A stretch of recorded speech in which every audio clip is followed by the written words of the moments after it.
The first time Sergio pinned me against his office wall, his hands rough and hungry under my blouse, I knew I would burn for it. Hello, brave hearts.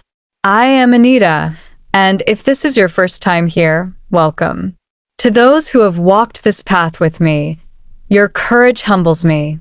If you have not yet subscribed, I beg you to join this raw, unfiltered journey. Your voices matter. Now, let us dive into the fire.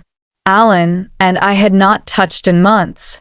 Our marriage bed was a crypt, cold and stale. Sergio's gaze changed that. It started innocently. A brush of his thigh against mine under the conference table, his breath hot on my neck as he leaned over my desk to review reports. But innocence dies fast. The night it happened, the office was empty. Sergio cornered me by the filing cabinets, his cologne sharp and primal. He did not wait. His fingers hooked into my panties, tearing them down my thighs before his dick pressed against my pussy, hot and insistent. I gasped as he shoved into me, my back slamming against the filing cabinet.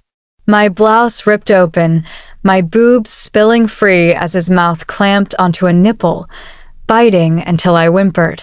You wanted this, he growled, his thrusts punishing, the rhythm jagged and possessive. I clawed at his shoulders, my pussy throbbing with a shameful ache, every snap of his hips dragging me closer to a climax I hated myself for wanting. We fucked everywhere after that.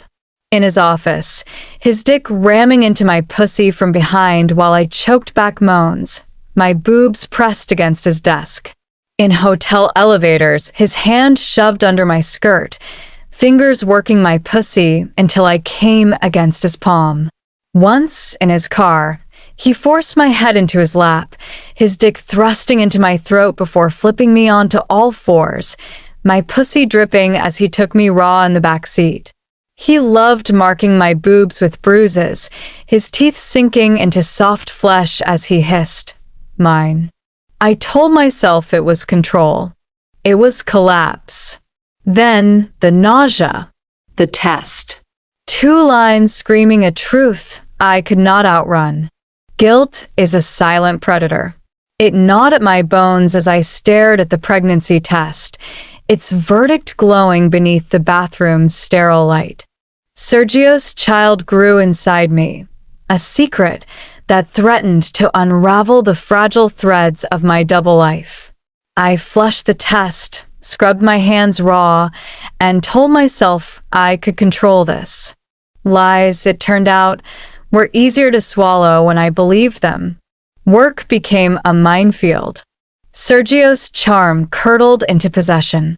He lingered too close during meetings, his fingertips grazing my waist as he leaned over my desk.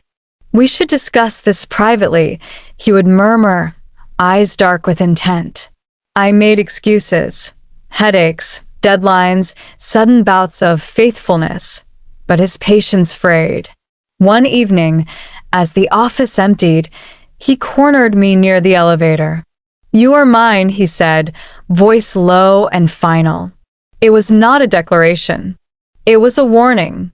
Alan noticed the shift. He began leaving his coding cave earlier, cooking dinners I could not stomach, asking questions I dodged. You look pale, he said one night, studying me over a plate of uneaten lasagna. My hands trembled beneath the table. I blamed vitamins, new birth control, anything to avoid his gaze. But Alan was no fool. He started checking my phone when I slept, tracing the digital crumbs I thought I had erased. The company gala loomed, a glittering trap.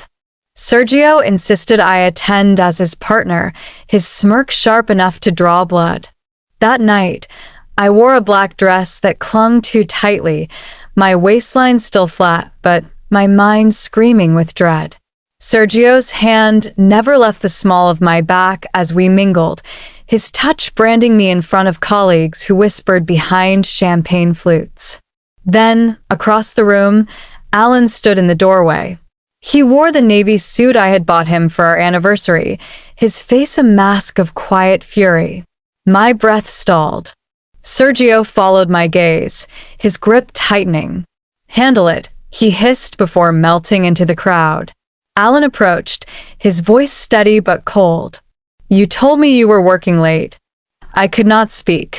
The room spun, the chandeliers blurring into accusing stars. He did not yell. He did not need to.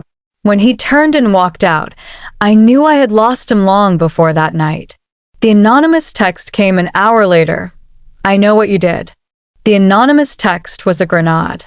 Alan did not wait for an explanation. He hired a private investigator.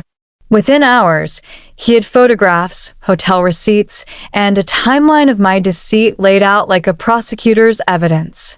When he confronted me, his voice was a hollow echo of the man I once knew. "Was it worth it?" he asked. I had no answer that would not cut deeper. Sergio's mask slipped the moment the scandal breached Nexicor doors. HR summoned me the next morning. The conference room felt like a courtroom. Sergio sat across the table, his lawyer beside him, and denied everything. "Ms. Hartman pursued me," he said, lips curled in practiced remorse. "I was vulnerable after my divorce." The betrayal was so precise, so calculated, I almost admired it. By noon, my keycard was deactivated. Colleagues I had mentored for years turned their backs in the parking lot, their whispers trailing me like smoke.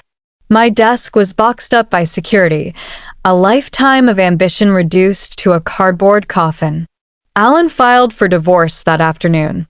He stood in our kitchen, a stranger in the home we had built, and slid the papers across the counter.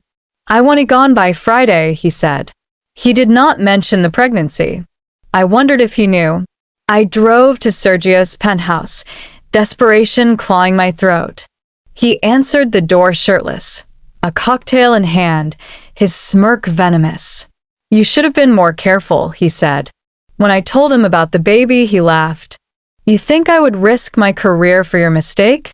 The door slammed, leaving me trembling in the cold. That night, I sat on the floor of my empty guest room, scrolling through news articles branding me the homewrecker of Nexicorp. My inbox overflowed with threats. My mother left a voicemail. "How could you?" But the sharpest blow came at 3:17 a.m. A cramp slithered through my abdomen. In the ER, a nurse handed me an ultrasound photo, her pity a knife. "The baby is fine," she said. I wept. Not from relief, but from the crushing weight of a life I had not wanted, but now could not bear to lose. By dawn, I had nothing. No husband, no job, no allies, only a heartbeat on a grainy screen and the ruins of my choices. The fluorescent lights of the hospital waiting room hummed like a dirge as I clutched the ultrasound photo, its edges crumpled under my trembling fingers. I had no home to return to, no voice left to scream. But then my phone buzzed, a number I did not recognize. "Meet me at Cedar Park Diner. 10 a.m. I know about Sergio. Lydia sat in the back booth, her auburn hair pulled into a tight ponytail, eyes sharp as shattered glass. Alan's sister had never liked me. At family barbecues, she would sip wine and critique my career ambitions with a smirk. Now, she stared at me with something worse than disdain. Understanding. "He did the same to me," she said, sliding an envelope across the table. Inside were photos of Sergio, younger, but with the same wolfish grin, his arm around a Lydia I did not recognize. She was laughing, her face glowing. 10 years ago, I was his executive assistant. He promised me promotions, whispered I was too brilliant to waste. Her voice cracked. When I got pregnant, he paid for the abortion. Then he fired me. The diner's coffee turned to acid in my throat. Why tell me this now? Because you are not the first, she said, tapping the envelope. But you can be the last. Lydia had tracked down 3 others, women from Sergio's past, their careers gutted, their silence bought with threats or severance packages. Marissa, a former sales director, had been demoted after rejecting his advances. Claire, a temp, was fired for poor performance the day she reported him to HR. Their stories wove a tapestry of predation, each thread mirroring my own. But when Lydia revealed her plan, a lawsuit, a public expose, a demand for Nexicor board to investigate, I hesitated. My hand drifted to my stomach. What about the baby? Sergio will fight for custody just to punish me. Lydia's gaze softened, a flicker of the aunt she might have been. Then we fight harder. For all of us. We met in secret for weeks. Safe houses, encrypted emails, voices lowered in borrowed offices. Marissa brought spreadsheets of Sergio's suspicious promotions. Claire had saved voicemails where he growled, "You'll never work in this city again." Lydia's evidence was the dagger. A recording of Sergio admitting to HR's cover-ups, his voice smug. They'll protect me. They always do. But the baby anchored me to him, a tether I could not sever. At night, I dreamed of courtroom battles, Sergio's lawyers painting me as unstable, unfit. Lydia argued the pregnancy gave us leverage, a living testament to his recklessness. Hell settled to avoid the scandal, she insisted. The morning we filed the lawsuit, I stood outside Nexicor headquarters, flanked by Lydia and the others, our breaths visible in the frosty air. Reporters' cameras flashed, shouts rising like a storm. Sergio emerged, his veneer of calm fissuring as he spotted me. For a heartbeat, his eyes dropped to my stomach, his face pale. Lydia squeezed my hand. Ready? The truth, I realized, was not a bomb. It was a slow burn, and we were the match. Sergio's empire crumbled quietly. Nexicorp settled the lawsuit out of court, their reputation in tatters. He resigned to pursue personal endeavors, a phrase that tasted like ash on the tongues of those who knew the truth. The financial settlement was generous, but money could not unbreak what had been shattered. It could, however, buy diapers, therapy, and a cramped apartment where I rocked my daughter, Sophia, through sleepless nights. Alan and I navigated co-parenting like diplomats from warring nations. He arrived every Sunday at 9 a.m., his knuckles white on the stroller handle, avoiding my eyes as he asked about feeding schedules. We did not speak of the affair, but Sophia became our fragile bridge. One evening, as he lingered in the doorway after handing her back, he said, "She has your smile." It was not forgiveness. It was a start. Lydia and the others forged ahead, their courage sparking a reckoning in corporate boardrooms. Marissa reclaimed her directorship. Claire launched a nonprofit for workplace harassment victims. Lydia sent postcards from Italy, where she had moved to relearn joy.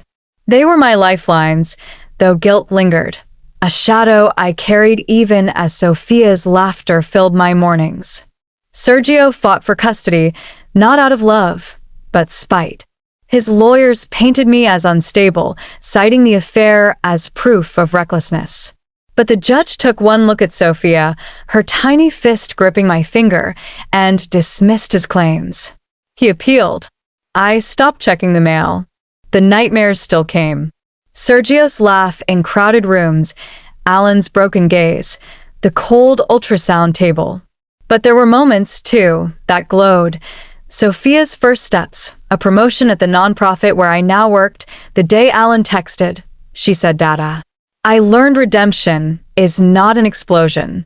It is the slow accumulation of dawns, each one offering a choice, to drown in the past or swim toward the light.